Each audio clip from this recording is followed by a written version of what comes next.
Crest Farms, and I'm going to demonstrate ice dyeing today. We're going to ice dye some bamboo roving.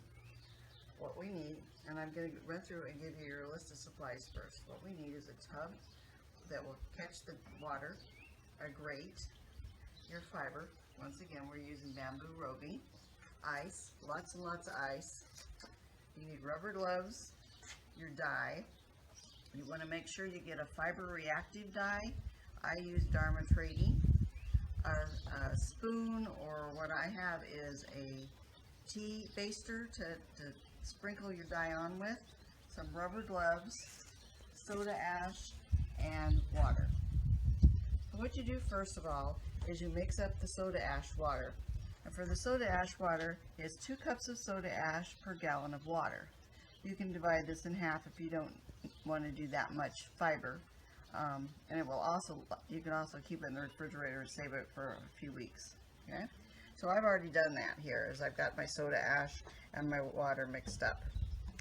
I'm going to take the fiber and I'll put on your rubber gloves. Soda ash is kind of hard on your skin. You don't want to you want to make sure that you don't have any of that soda ash on your skin.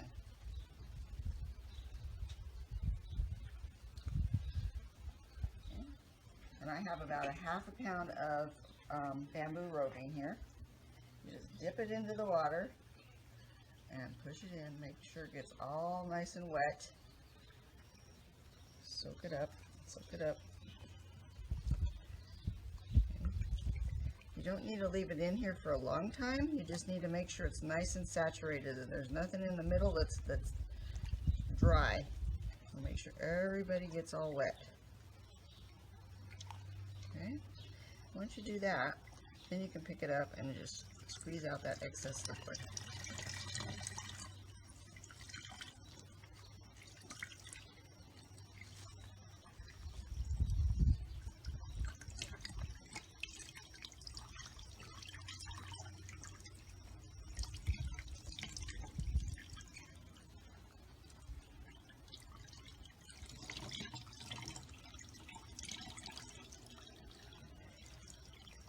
It's not totally so squished out, it's alright, because some of it's going to drip on top of your grate.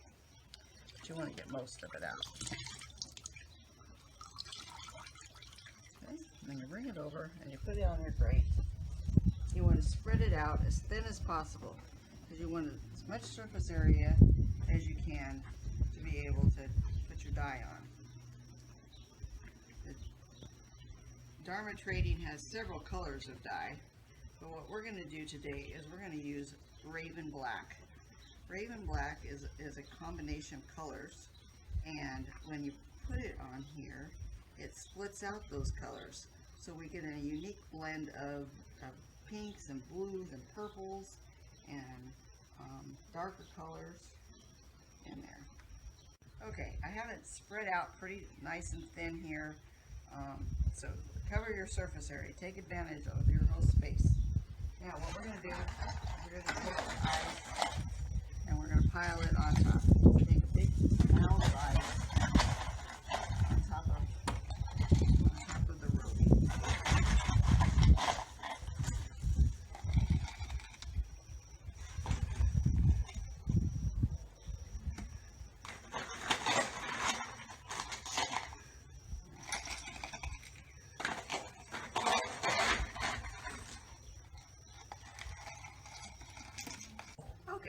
So we have all the ice on. As you can see, I got it piled on here pretty well.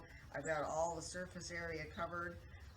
As the ice melts, what it's going to do is it's going to bring that dye down in through the roving. So it's going to be our transport for the dye. Okay, so I've got my dye in here, and once again I'm using the Raven Black from Dharma Trading, and you just sprinkle it on here. Generously sprinkle it. Okay. And as you can see, you've got some purple coming out. There's a little bit of yellow in there.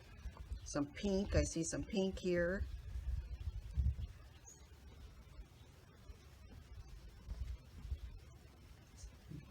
Orange. There's a little dab of orange. It's really kind of fun to see this color separate because, you know, as you know, black is a combination of all different colors. Well, this proves it right here.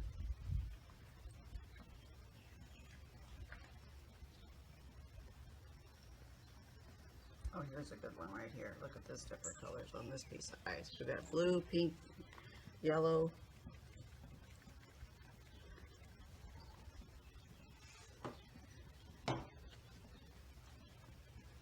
You can use a spoon or a salt shaker, something like that.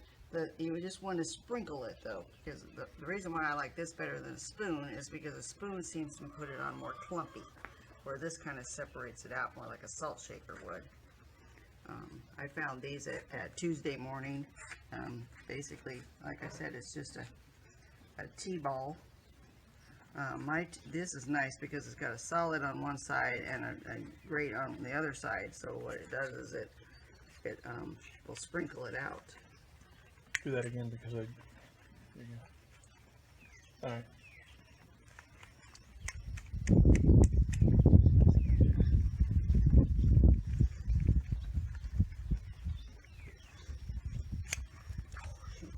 Well, see, that's what happens when you open it up and it's upside down. Big black spot there. Okay. And although it looks like it's kind of getting black on us, it won't. Okay. It's already starting to dye. You can see the color falling down below. It's going to be kind of mucky underneath. Well, there you go. Now we got it all over the place, huh? So it's getting kind of mucky underneath, but those individual colors, once they hit that soda ash, it sets it. So although some of the colors will blend, you'll still have individual dots of color in there. Okay, so now that we've got the dye on there, we're going to let it set.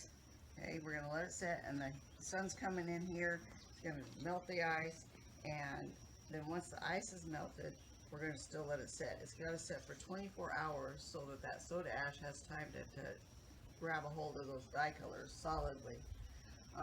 What I'm going to do is I'm going to go ahead and cover it with plastic wrap. That kind of helps slow down the melting process a little bit, so it goes a little bit slower.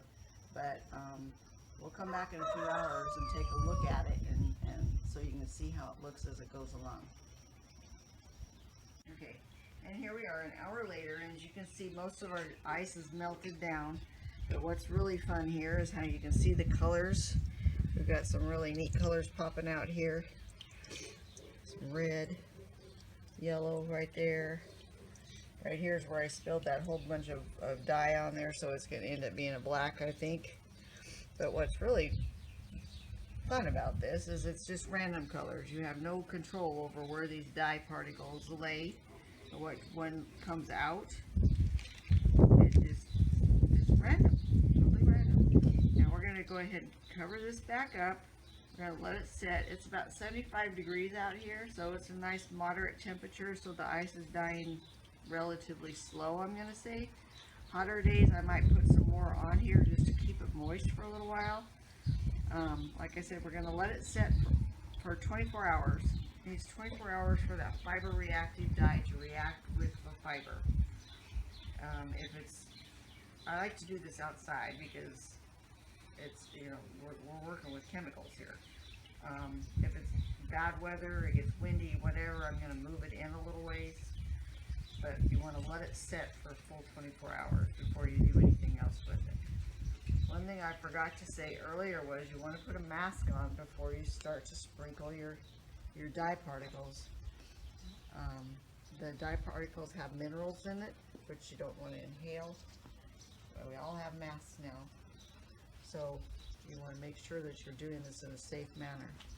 Once again, I'm going to cover this back up, let it set. We'll come back in 24 hours and see what it looks like.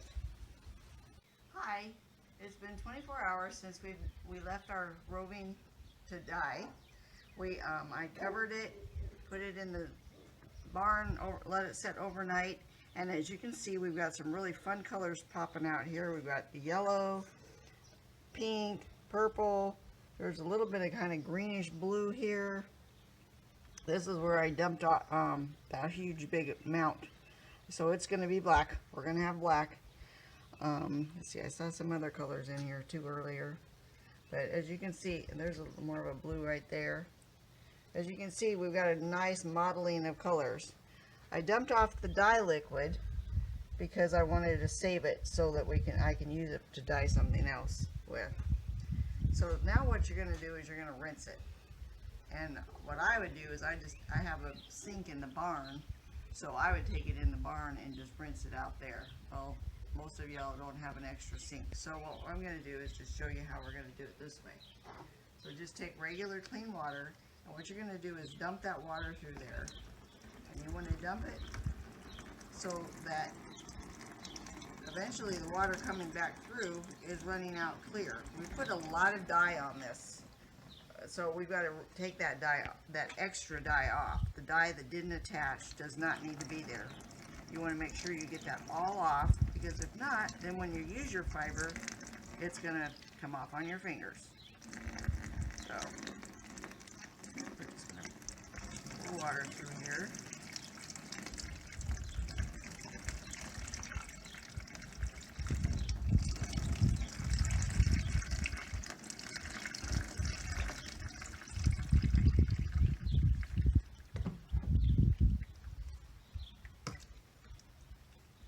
No difference between the buckets of water. It's just extra water. Just plain water out of the tap.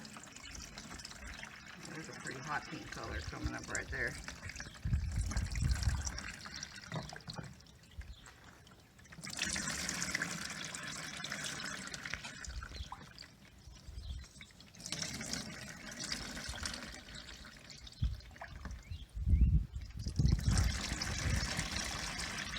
See a pretty bright yellow right there too.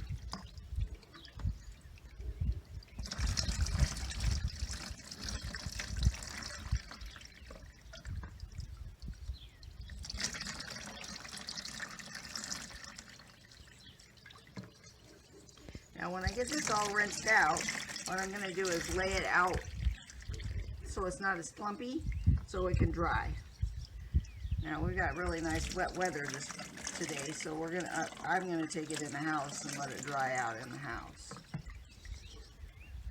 If you live in a drier area, you can hang it on the clothesline, you can just lay it out on a screen on the lawn. Now, with this roving, what would you do with it? Now you've got pretty roving, what are you going to do with it? Well, you can spin it, you can make it into yarn, you can add it to your bats and use it for felting, you can blend it with other fibers to make a yarn. We have alpacas, so I would blend it with alpaca, and like a neutral color alpaca, like a brown or a white colored alpaca. And, you know, that would give it just a little pop of color.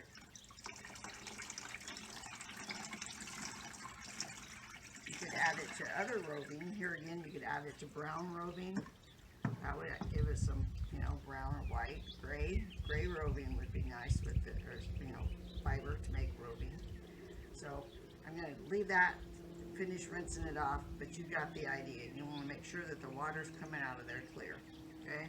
Here's our excess dye here. As I said, I'm going to use that to dye some other yarn. Okay, so these are some of our end products that we can get out of this. So here's the roving that I've dyed before, and as you can see, there's that little pop of pink in there. There's kind of a green blue color, blue, lavender. I don't have the yellow. Well, there's a little bit of yellow right there, yellow and orange right in there. So as you can see, when you spin this, let me get rid of this. If you spun this, it would just give you little dots and dashes of colors in there. Okay, this is some yarn that I've dyed. This is cotton bamboo yarn, and this one I did with the raven color, so it's the same color scheme as the roving. And then this one here is called Gray Mist, and the day I was doing this, the wind was blowing, so it kept wanting to blow away, so I didn't get as much color on here as I had wanted to do. But you can see where it's basically got the same colorway in there It's just a little bit lighter, more subtle colors. These are some yarns that I've ice dyed, but what I've showed you today is just using one base color and how it splits out. These I did, this is just a blue, and what I did was I did like a stripe of thick blue, and then I kind of variegated it out so it ombreed out into a white color. And then these, what I did was I just did like stripes through the top of my ice with lavender and orange. There's another color in there, like a pistachio color. And then this one here is the same idea where I just did stripes of colors. Now here again, it's going to be random because you don't know how that ice is going to melt. So it's just totally random how your colors are going to end up being. Once again, I've used Dharma Trading fiber reactive dyes. And the three that I've used that I like how they split out is the Gray Mist.